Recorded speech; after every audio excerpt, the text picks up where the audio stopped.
英語聞き流しリスニング、英語テキストと MP3 ダウンロード、その他の物語はホームページからお聞きいただけます。88thpp.com 88thpp.com Chapter 4. Mildendo, the metropolis of Lilliput, described, together with the Emperor's Palace. A conversation between the author and a principal secretary, concerning the affairs of that empire. The author's offers to serve the emperor in his wars.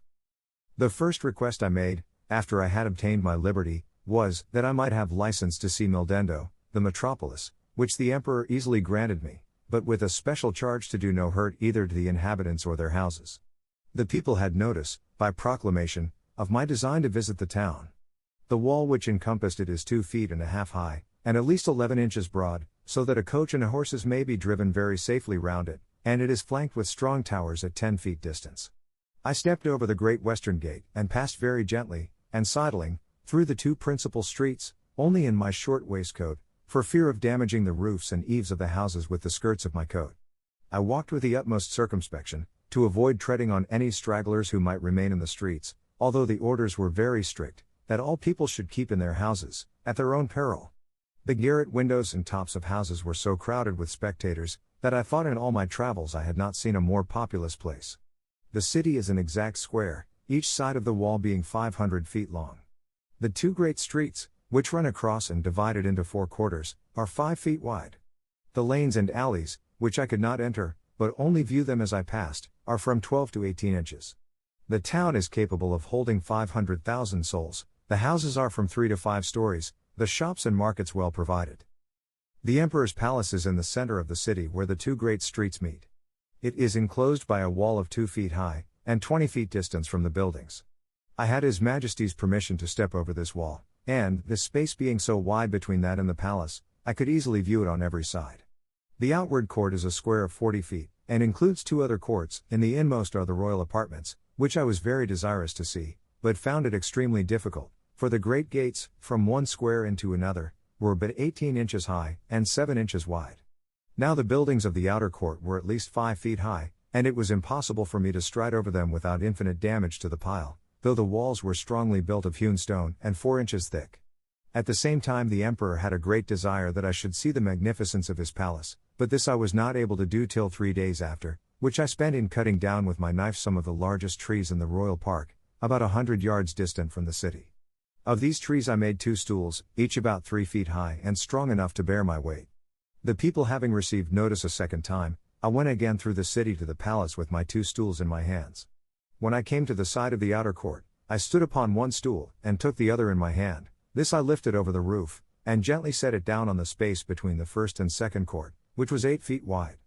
I then stepped over the building very conveniently from one stool to the other, and drew up the first after me with a hooked stick. By this contrivance I got into the inmost court, and, lying down upon my side, I applied my face to the windows of the middle stories, which were left open on purpose, and discovered the most splendid apartments that can be imagined. There I saw the Empress and the young princes, in their several lodgings, with their chief attendants about them. Her Imperial Majesty was pleased to smile very graciously upon me, and gave me out of the window her hand to kiss.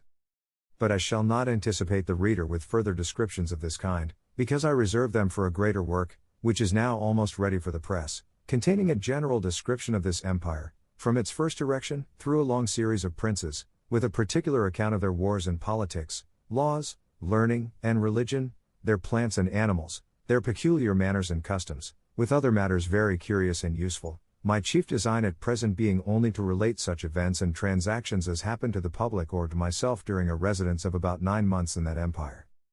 One morning, about a fortnight after I had obtained my liberty, Reldressel, principal secretary, as they style him, for private affairs, came to my house attended only by one servant. He ordered his coach to wait at a distance, and desired I would give him an hour's audience, which I readily consented to, on account of his quality and personal merits, as well as of the many good offices he had done me during my solicitations at court. I offered to lie down that he might the more conveniently reach my ear, but he chose rather to let me hold him in my hand during our conversation. He began with compliments on my liberty, said he might pretend to some merit in it, but, however, added, that if it had not been for the present situation of things at court, perhaps I might not have obtained it so soon.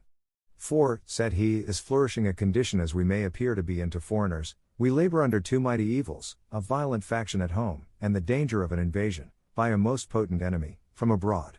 As to the first, you are to understand, that for about 70 moons past there have been two struggling parties in this empire, under the names of Tramexan and Slamexan, from the high and low heels of their shoes, by which they distinguish themselves. It is alleged, indeed, that the high heels are most agreeable to our ancient constitution, but, however this be, His Majesty has determined to make use only of low heels in the administration of the government, and all offices in the gift of the crown, as you cannot but observe, and particularly that His Majesty's imperial heels are lower at least by a drur than any of his court. Drur is a measure about the 14th part of an inch. The animosities between these two parties run so high, that they will neither eat, nor drink, nor talk with each other. We compute the Tramexan, or high heels, to exceed us in number, but the power is wholly on our side.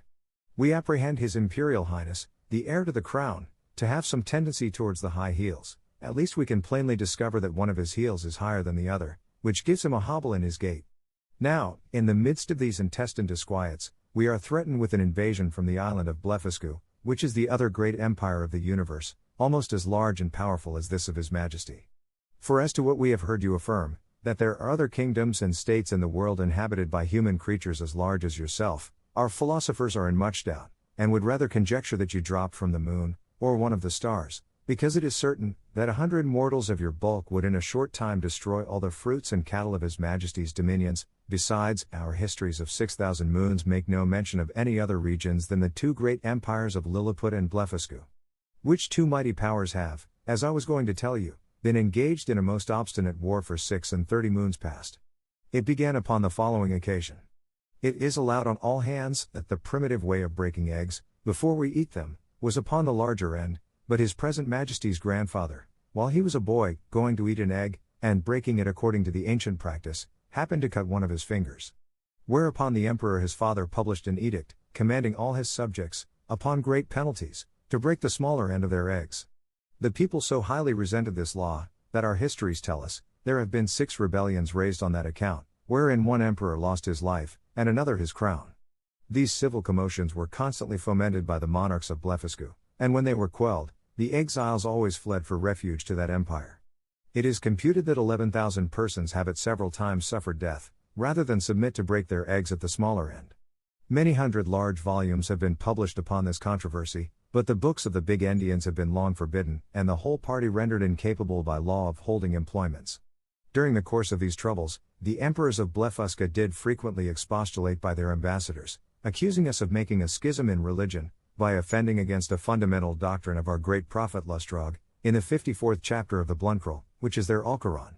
This, however, is thought to be a mere strain upon the text, for the words are these, that all true believers break their eggs at the convenient end. And which is the convenient end, seems, in my humble opinion, to be left to every man's conscience, or at least in the power of the chief magistrate to determine.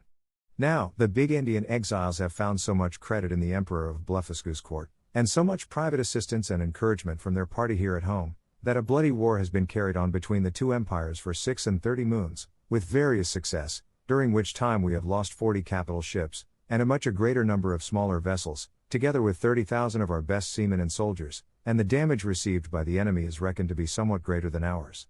However, they have now equipped a numerous fleet, and are just preparing to make a descent upon us, and His Imperial Majesty, placing great confidence in your valor and strength, has commanded me to lay this account of his affairs before you. I desired the secretary to present my humble duty to the emperor, and to let him know, that I thought it would not become me, who was a foreigner, to interfere with parties, but I was ready, with the hazard of my life, to defend his person and state against all invaders. 英語聞き流しリスニング、英語テキストと MP3 ダウンロード、その他の物語は、ホームページからお聞きいただけます。88thpp.com 88thpp.com